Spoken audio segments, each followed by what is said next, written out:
Udhna police station વિસ્તારમાં ગઈકાલે એક બનાવ બન્યો હતો। આ હત્યાના બનાવમાં મૂળ 4 આરોપીઓ સ્થળ ઉપર હતા અને 2 આરોપીઓ કોન્સ્પિરસીમાં હોવાનું ફરિયાદીએ પોતાની ફરિયાદમાં નોંધાવ્યું હતું। આ ફરિયાદ મુજબ પોલીસે આગળને તજવીજ ચાલુ કરી હતી અને તે મુજબ કુલ 2 આરોપીઓ અત્યાર સુધી પકડાયા છે, જેનું નામ કાલુસિંહ અને મોહનસિંહ છે। જે આ બંને આરોપીઓ તે વખતે જે હત્યાના બનાવમાં સ્થળ ઉપર હાજર હતા અને તેઓ આ જે ભોગ બનનાર છે એના ઉપર એટેક કરવામાં તેઓ સામેલ હતા। બાકીના જે આરોપીઓ છે એની પકડવા માટે અત્યારે પોલીસ કાર્યરત છે।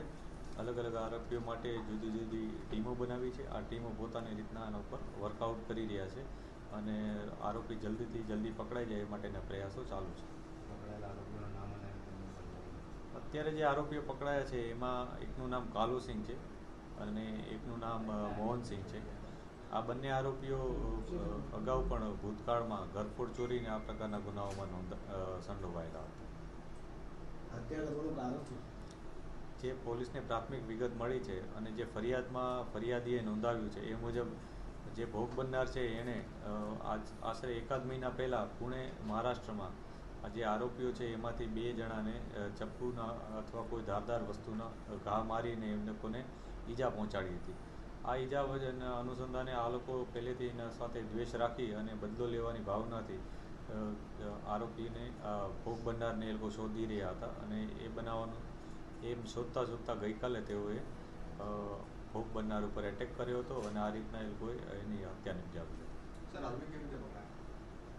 અત્યારે જે પોલીસને જે 2 આરોપીઓ મળી આવ્યા છે એ બંને પાંડેસરા પોલીસ સ્ટેશનની ટીમ દ્વારા બાતમીના આધારે પકડવામાં આવ્યા છે અને ત્યારબાદ અન્ય આરોપીઓની ધરપકડની પ્રયાસ અત્યારે પોલીસ કરી રહી છે। અત્યારે જે ગાડી છે એની શોધખોળ પોલીસ કરી રહેલ છે અને જે ગાડી કેટલીક વિગતો અમને મળી પણ છે, પરંતુ એકવાર એને કન્ફર્મ અને વેરીફાઈ કર્યા બાદ જ અમે એના ઉપર આગળની કાર્યવાહી કરી શકીશું।